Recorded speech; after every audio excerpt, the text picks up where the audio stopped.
Fala pessoal, este é o Augustana Cash e eu sou o Victor Andrade. Hoje vamos tentar responder mais uma pergunta de um dos nossos internautas. E ele pergunta: quantos sacramentos existem na Igreja Luterana?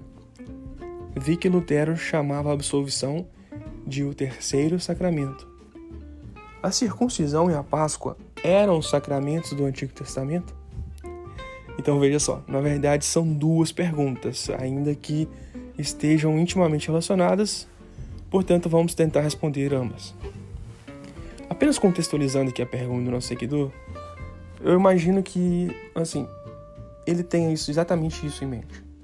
Nas igrejas reformadas ou calvinistas, existem dois sacramentos, Santa Ceia e Batismo, enquanto que na igreja romana existem 7 sacramentos, Santa Ceia, Batismo, Penitência, Confirmação, Extrema-unção, Ordem e Casamento.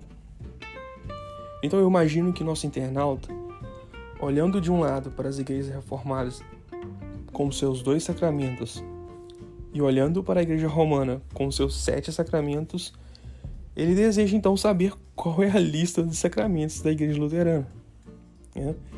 Vamos lá. Talvez a resposta seja um tanto quanto decepcionante para alguns e talvez até surpreendente para outros. A verdade é que nós luteranos, nós não temos uma lista de sacramentos. E por quê? Simplesmente porque a Bíblia não apresenta nenhuma lista de sacramentos.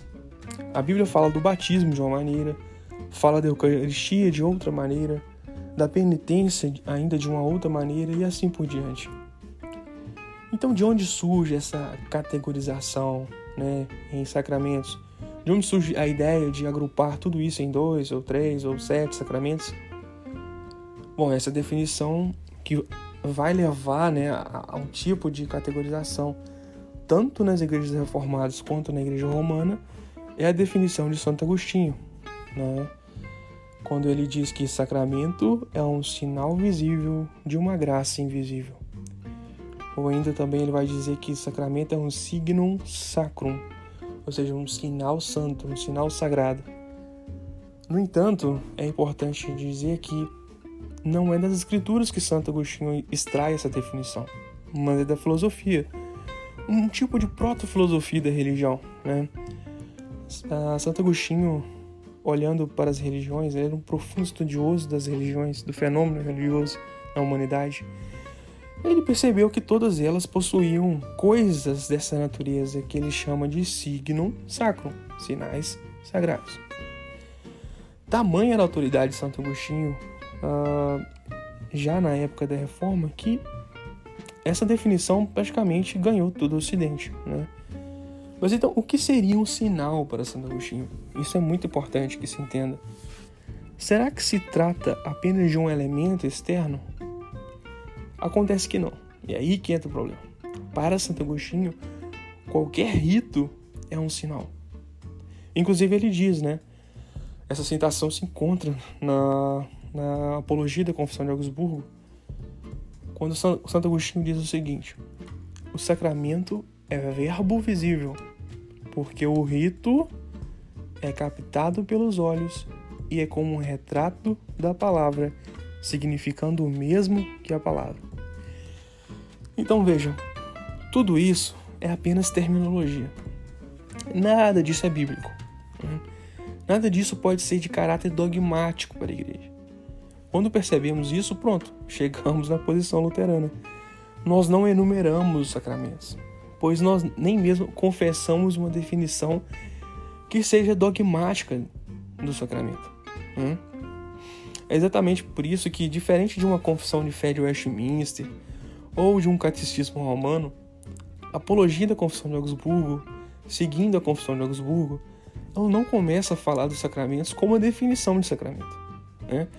Os artigos 9, 10, 11 e 12 tratam, respectivamente, do batismo, da Eucaristia, da confissão e da penitência. E só no artigo 13 é que se vai falar sobre uma definição de sacramento.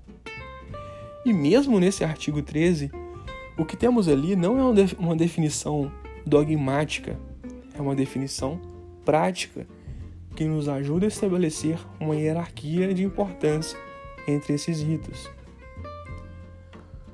Diz assim o artigo 13: se chamarmos de sacramentos os ritos que têm o mandamento de Deus e aos quais foi adicionada a promessa da graça, é fácil julgar quais são propriamente os sacramentos, pois não compete à autoridade humana prometer a graça.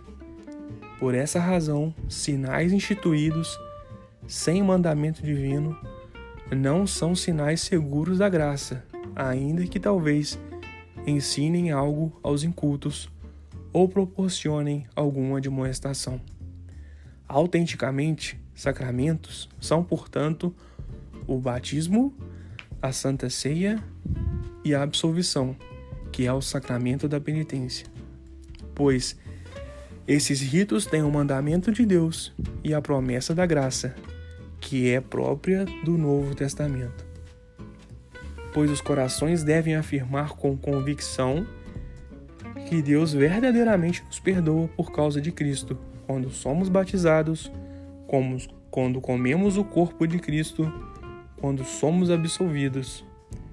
E Deus motiva os corações simultaneamente, pela palavra e pelo rito, para que creiam e concebam fé, como diz Paulo, a fé vem pelo ouvir.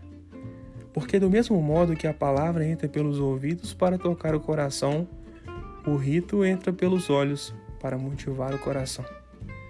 O efeito da palavra e do rito é o mesmo, como disse Agostinho de maneira cristalina. O sacramento é verbo visível, porque o rito é captado pelos olhos e é como um retrato da palavra, significando o mesmo que a palavra. Por essa razão, o efeito de ambos é o mesmo. Trocando em miúdos, O batismo, a Eucaristia e a absolvição são ritos ordenados pelo próprio Jesus Cristo e que são acompanhados por uma promessa de salvação. Então veja, estes três apresentam essas duas características em comum. E somente esses três.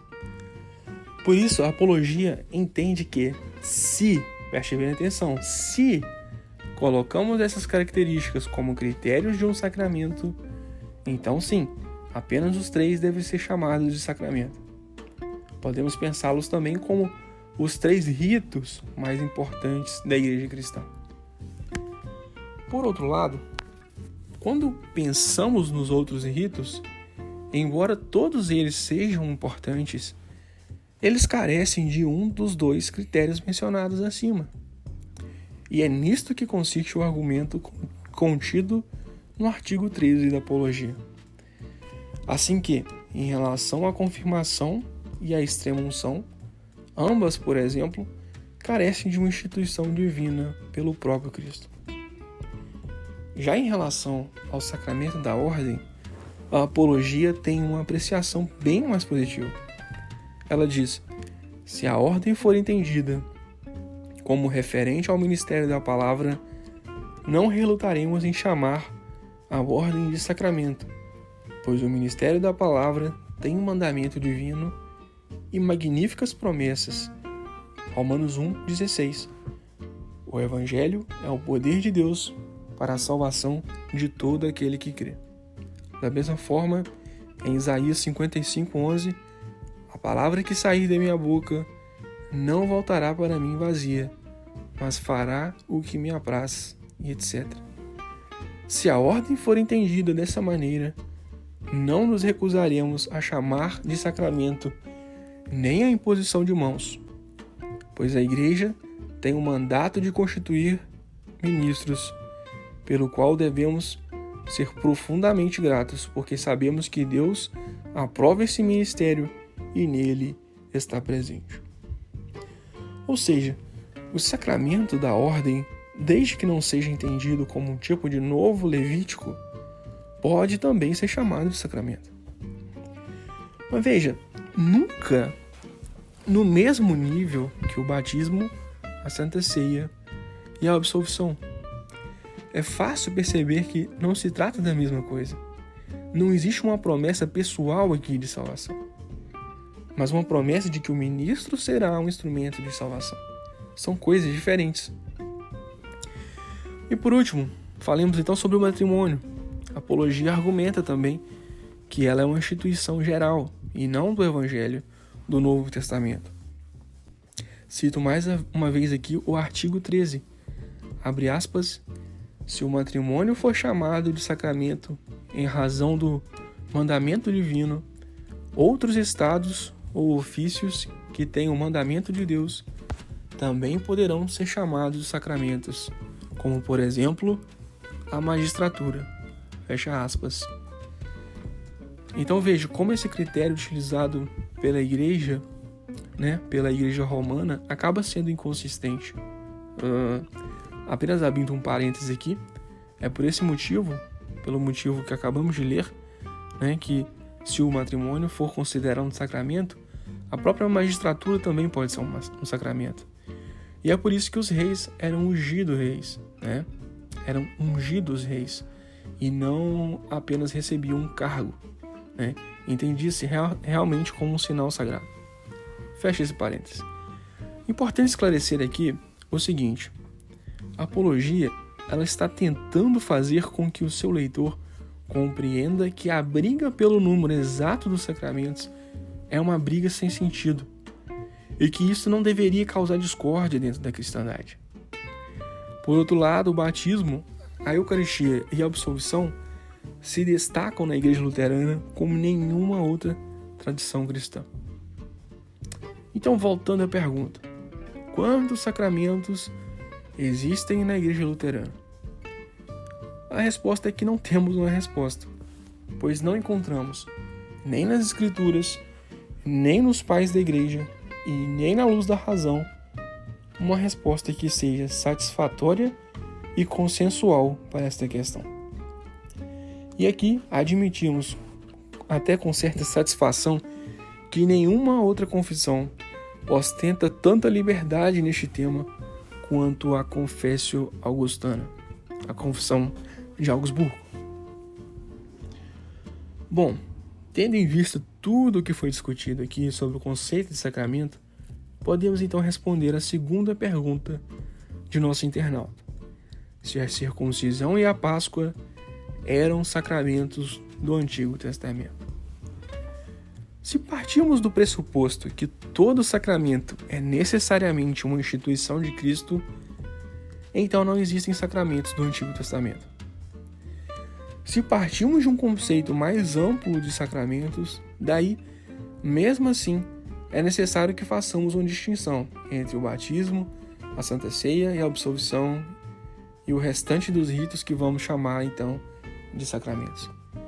E isso porque, novamente, as Escrituras não falam de quaisquer ritos do Antigo ou do Novo Testamento da mesma forma com que elas descrevem o batismo, a Eucaristia e a absolvição.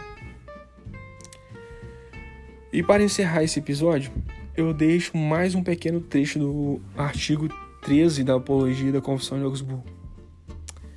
Abre aspas. Por último, caso se devam numerar como sacramentos todas as coisas que têm o mandamento divino, a que adicionaram promessas, por que não acrescentamos a oração, que com toda razão pode ser chamada de sacramento, pois ela tem mandamento divino e grande quantidade de promessas. Assumindo um lugar de destaque entre os sacramentos, ela convida as pessoas a orarem. Também se poderiam incluir aqui as esmolas e, da mesma forma, as aflições, que igualmente são sinais aos quais Deus adicionou promessas.